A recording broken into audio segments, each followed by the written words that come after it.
A mí deme un aguardiente de caña, de las cañas de mis valles y el anís de mis montañas.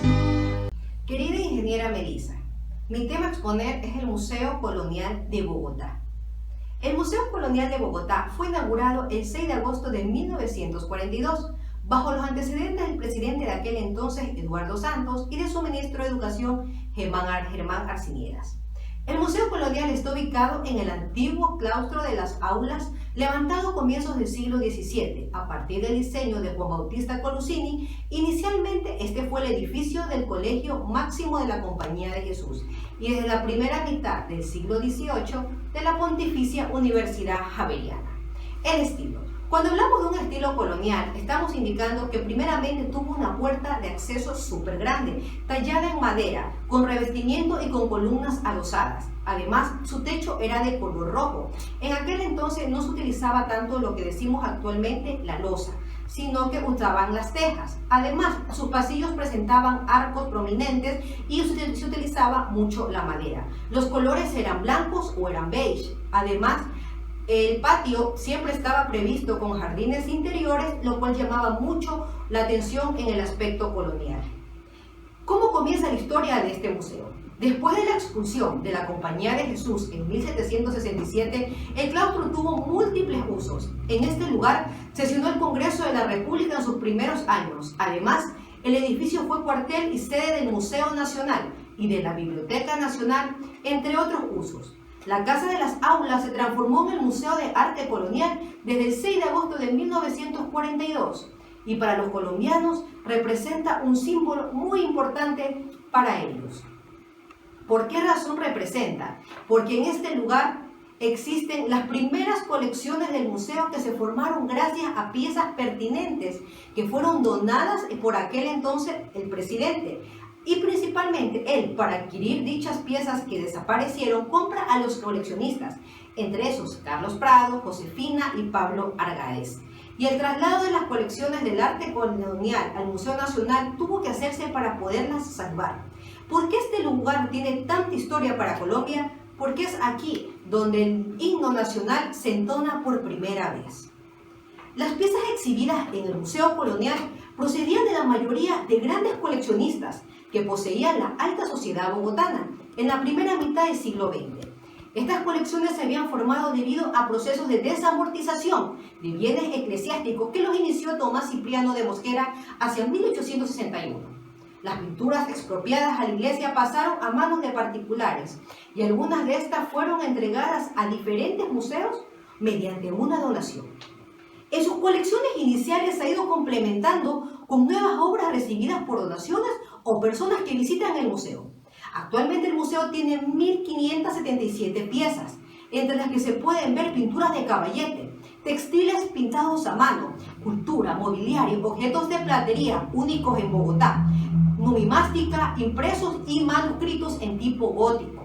Cabe destacar que el museo alberga la más amplia colección existente de obras del pintor colonial de aquella época neograndino, Gregorio Vázquez, entre la que cuenta la pintura de caballete y una serie completa de los dibujos que se distribuyen durante las primeras mitades de los siglos XVI y XVIII de la Nueva Granada. Era un lujo tener estas pinturas en sus alrededores. Algunos de los hechos históricos relacionados en este edificio alberga el Museo Colonial.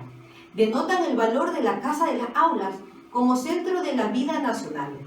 Entre otros hechos está lo ocurrido que se cuenta en las paredes de aquel lugar: la posesión de Antonio Nariño como presidente del Cabildo en 1812, haber servido al grupo franciscano, haber sido la sede de instalación del Congreso de Simón Bolívar en 1830 y finalmente haber sido el primer lugar en estrenar el himno nacional de Colombia en la Capilla de los Indios el 6 de diciembre de 1887. En una cronología rápida, para saber por qué es tan importante este museo, como lo he venido describiendo, hay fechas claves. Tenemos la fecha de 1622, que es donde se funda la Academia Javeriana. 1702, el 27 de mayo llega la noticia de una exaltación de la Academia de la Universidad Javeriana. En 1761, exclusivamente el 25 de diciembre, se coloca la la primera imagen de Nuestra Señora de la Luz, la pintura con marcos de plata donados por el virrey, don José Guerra. Y esto no queda ahí. En 1726, el 25 de diciembre, se destina la Casa de las Aulas para que sea una biblioteca pública nacional. En 1832, José María Obando dispone que la biblioteca pública pase a la universidad para que sea de esta forma controlada. En 1854, el 17 de abril hasta el 21 de junio de 1885, la Casa de las Aulas fue convertida en un cuartel. Y es aquí donde comienza la controversia de cómo se extravían las piezas que existían ahí. En 1871, el museo es desalojado en su totalidad y sus elementos amontonados en los salones de la biblioteca, que ha sufrido un grave deterioro a causa de las excavaciones practicadas en busca de tesoro, comienza a dañar su estructura y comienzan las remodelaciones. En 1462 se inaugura por primera vez, con las piezas recogidas, luego de la destrucción, este lindo museo. Pero esto no queda ahí. En este museo existen de 9 a 10 obras, que hacen en total de 9 millones de dólares, no de pesos, sino de dólares. Son obras artísticas avaluadas entre los mejores conocedores de la cultura nacional y las voy a tener que descifrar a pesar de que usted solo dio 10 minutos. Pero cuando se habla de arte hay que indicar por qué es el famoso este museo. Tenemos el primero, Mono de Pila o la Gran Pileta, un autor anónimo, es una piedra tallada. Va avaluada en $1.143.092.713, ubicada en el centro del patio de la casa, la cual se encuentra una pileta en la cual en las noches tienes luces y esto llama la atención al visitante. La segunda, la pintura en óleo de San Joaquín y la Niña María, con el autor firmado con su puño y letra Pedro Laboria del siglo XVIII, la cual cuesta $1.140.330. Esta pieza está situada como una de las pocas esculturas autografiadas por el imaginero andaluz Pedro Laboria. El conjunto escultórico, casi de tamaño natural, se destaca por su riqueza técnica y evidencia los trajes naturales y el movimiento de aquella época. La tercera pintura, hecha en el óleo sobre tela, es la de Santo Domingo de Guzmán, hecha por Gregorio Vázquez de Arce y Ceballos. Esta obra de grandes dimensiones fue solicitada a Gregorio Vázquez como parte de la serie destinada a engalanar el convento de los Dominios de Santa Fe.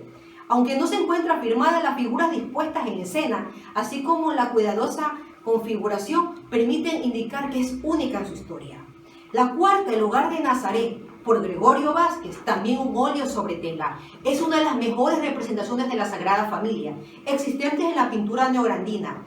El trabajo de las figuras, el ambiente hogareño desarrollado en torno a esta y los detalles que rodean la escena hace que esta obra sea una de las mejores pinturas atribuidas existentes en Colombia, Bogotá y Sudamérica. A continuación, la portada tipo dosel, una belleza de madera tallada, dorada, policromada. Se desconoce el autor. Está evaluada en $274.056,601. La portada adornada en su remate con un dorsal, un techo corto, representa los desarrollos técnicos y estilísticos alcanzados con los imagineros neograndinos en el siglo XVIII. Aunque no se sabe su procedencia original, se intuye que esta pieza ubica en su estilo dentro de la Nueva Granada. Se supone que debió adornar algún gran salón de importancia, ya fuera por el poder civil o el poder eclesiástico establecido en la ciudad. Pero esto no termina aquí. Tenemos la muerte de Santa Gertrudis, por el autor Baltasar Vargas de Figueroa, del siglo XVIII, avaluada en $257.858. La composición de esta imagen la convierte en una de las obras más ricas iconográficamente que posee el Museo Colonial, porque Santa Gertrudis se ubica en el centro, sostenida por Jesús, acompañada de María y de San José. En la parte de atrás, un grupo de santos, entre los que se halla Santa Bárbara, Santa Catalina de Alejandrina y San Benito de Nurcia. Presencia en la escena compuesta por múltiples figuras. Y tenemos a la famosa fotografía de los marqueses, el marqués y las marquesas de San Jorge, hecha por Joaquín Gutiérrez, evaluada en $255.526 cada imagen.